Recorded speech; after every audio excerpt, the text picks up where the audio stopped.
Saudara-saudari, marilah kita mendengarkan renungan dengan judul Diutus Menjadi Terang, yang berdasarkan pada Injil Yohanes bab 12 ayat 46 dan 48. Aku telah datang ke dalam dunia sebagai terang, supaya setiap orang yang percaya kepadaku jangan tinggal dalam kegelapan. Barang siapa menolak aku dan tidak menerima perkataanku, ia sudah ada hakimnya, yaitu firman yang telah kukatakan. Itulah yang akan menjadi hakimnya pada akhir zaman. Dalam nama Bapa dan Putra dan Roh Kudus. Amin. Saudara-saudari terkasih dalam nama Tuhan Yesus Kristus. Beberapa waktu yang lalu kita dapat melihat dan menyaksikan ada beberapa orang yang bertindak semaunya sendiri, main hakim sendiri, sehingga menyebabkan nyawa seseorang melayang.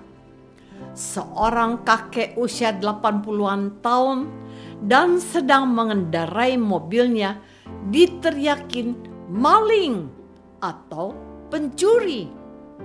Ia dipukuli dan dianiaya dan akhirnya meregang nyawa. Ada lagi, seorang pencuri sebuah HP tertangkap dan dihakimi. Juga akhirnya orang itu juga meregang nyawa. Kecenderungan untuk menilai buruk orang lain, menghakimi sesuka hati kita, sehingga orang itu tidak memiliki kesempatan membela diri. Fakta dalam kehidupan ini menggiring kita untuk dengan mudah sekali menghakimi atau menunjukkan kesalahan seseorang. Dan kita jarang bertanya diri, apakah saya sudah lebih baik dari orang yang bersalah itu? Berbeda dengan kita, Tuhan Yesus justru mau menunjukkan kepada kita apa sebenarnya yang harus menjadi fokus dalam hidup kita. Firman-Nya, dan jikalau seseorang mendengar perkataanku tetapi tidak melakukannya, aku tidak menjadi hakimnya.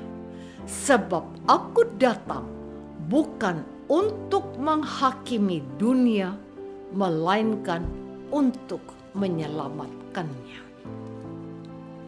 Saudara-saudari terkasih, Tuhan Yesus sudah memberikan teladan agar kita tidak dengan mudah menghakimi seseorang pun.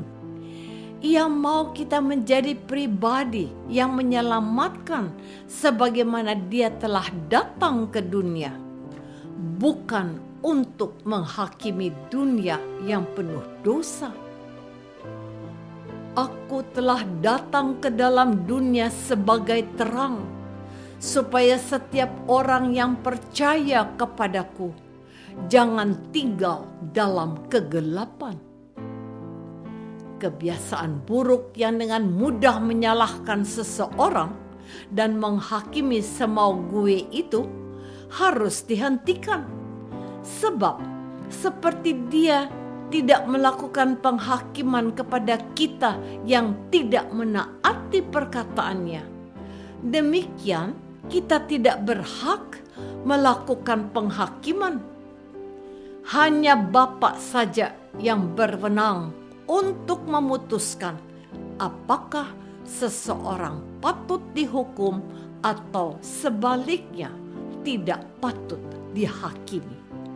Hal itu terjadi di akhir zaman, yaitu ketika Anak Allah datang kembali ke dunia untuk menghakimi setiap orang yang taat atau menolak firman Yesus yang menjadi penyambung lidah Bapaknya.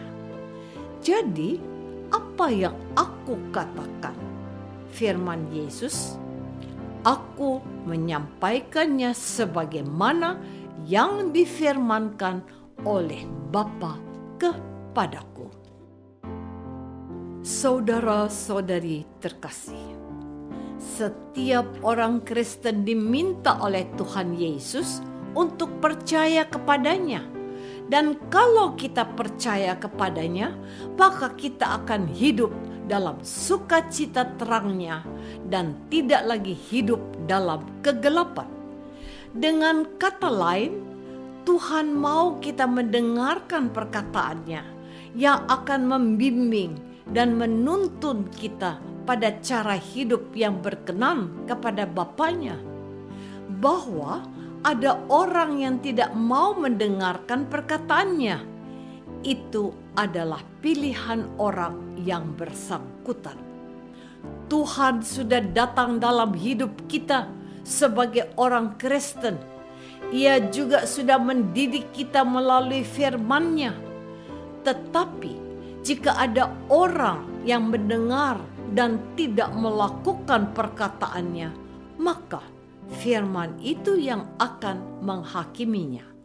Sebab ketika aku lapar, kamu tidak memberi aku makan. Ketika aku haus, kamu tidak memberi aku minum. Ketika aku seorang asing, kamu tidak memberi aku tumpangan. Ketika aku telanjang, kamu tidak memberi aku pakaian. Ketika aku sakit dan dalam penjara, kamu tidak melawat aku. Matius bab 25 ayat 42 dan 43. Dan mereka ini akan masuk ke tempat siksaan yang kekal, tetapi orang benar ke dalam hidup yang kekal. Matius bab 25 ayat 46.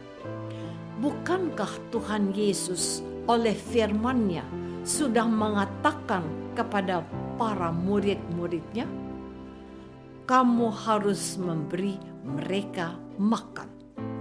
Matius bab 14 ayat 16b. Saudara-saudari terkasih, Tuhan Yesus adalah sang terang sejati. Oleh iman kepadanya kita mengambil bagian dalam terangnya. Bahkan Tuhan Yesus berfirman, katanya, kamu adalah terang dunia.